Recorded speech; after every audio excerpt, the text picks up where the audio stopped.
All right. Hey, I'm Jocko Sims, and I play Lieutenant Burke on season 3 of The Last Ship. Hank Steinberg, co-creator, executive producer. Whoa! I am so excited you guys are coming back this summer.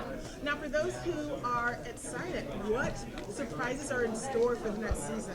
Okay, the biggest thing, we'll just tell you a secret. Zombies. The entire time. Oh, no. How cool would that be? Wrong show. Wrong show, okay. That would be kind of cool. I feel like... Would you be upset, or would you think that's really cool? It's revealed that Lieutenant Burke does not wear underwear under those DigiBlues. And you find out during an explosion. It gets scary. No, what some of the things that happened this season, Hank, you tell it better as far as the... This season, we're expanding the world. Season 1 was about finding the cure. And it's kind of very internal. You're mostly on the ship. You don't really know what's going on in the outside world. Season 2 is about getting home and finding out what is happening in America, and then they have their hands full and trying to just get everything right in America. And season 3 is about America's kind of taking baby steps toward restoring itself. They've been getting the cure out to the rest of the world, and now, but the world is still in terrible disarray. Fallen countries, fallen communities, and how do you put that world back together?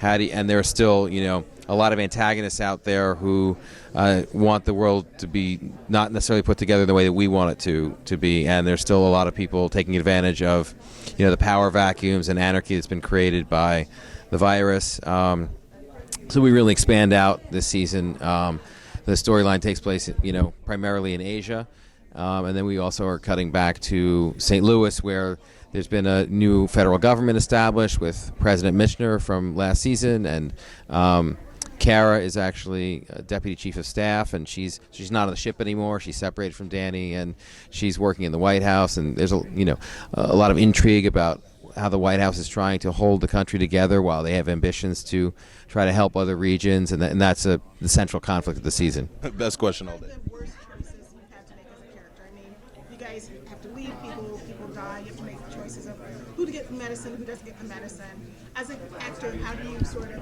articulate that emotion? Because sometimes it's just in your body. You know what? Much like the U.S. Navy, we work as one unit. And when somebody makes a decision or a choice that can affect or harm any of us, we all kind of take that on. We feel that on our shoulders. And there comes a moment in this season where my brother, as a new TAO, has to make some choices. And it may put some of us in harm's way. And so that's going to be some of the conflict that we'll see. I have a brother this season, by the way, Cameron Burke, played by LaMonica Garrett, who's great. But he's going to be faced with some choices, a lot of choices in the CIC. And, I learned from watching that those decisions that you make there in CIC while your men and women are out there in the field, they're very crucial.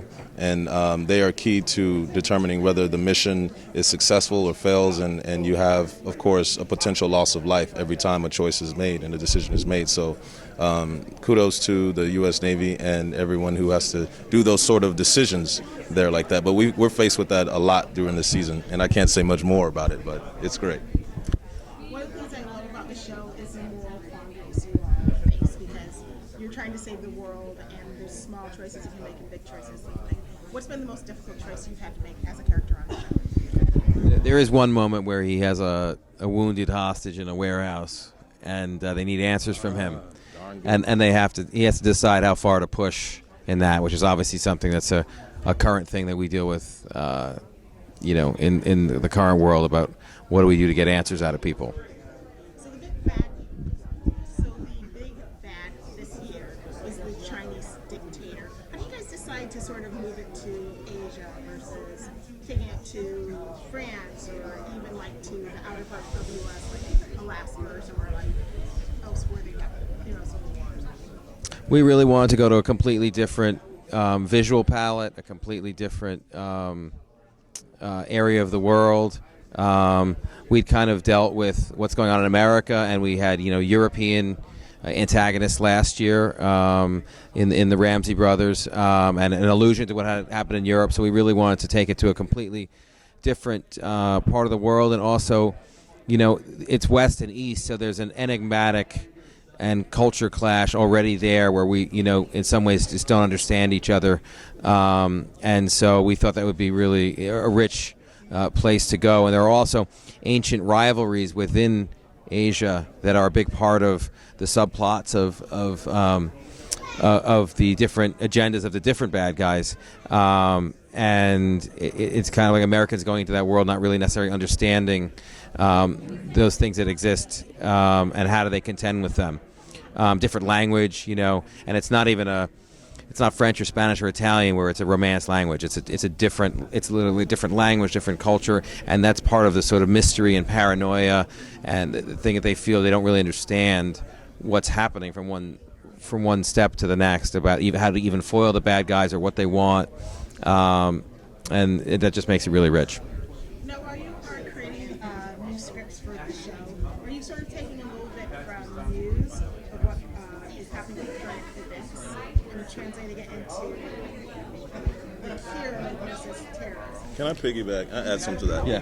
How do you guys see into the future?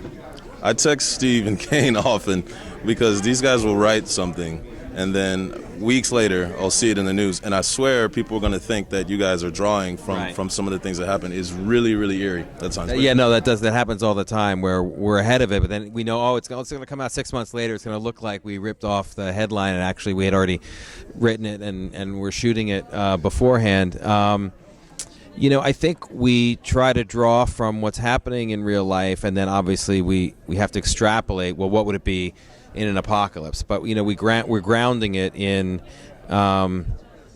what's real. So China is what China is, and then we imagine, well, what would they be if the world fell apart around them, and who would rise within China? Japan has a different legacy. What would the characters and situations be coming from out of there? China and Japan have a rivalry that spans over hundreds of years, even thousands of years.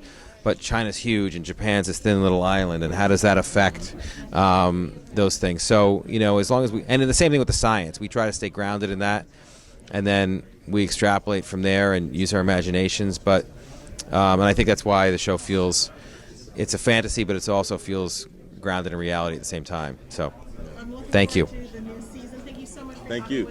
Thank you. Thank you so much. Thank you for your support. Good seeing you. Thank you. It's good to see you as well. Catch up on season 2 and 1 streaming on Hulu, as well as Apple app, Google Play, or buy the DVD Blueray at local retailers or online. Thank you for watching my interview, and don't forget to subscribe to Cherry Los Angeles on YouTube.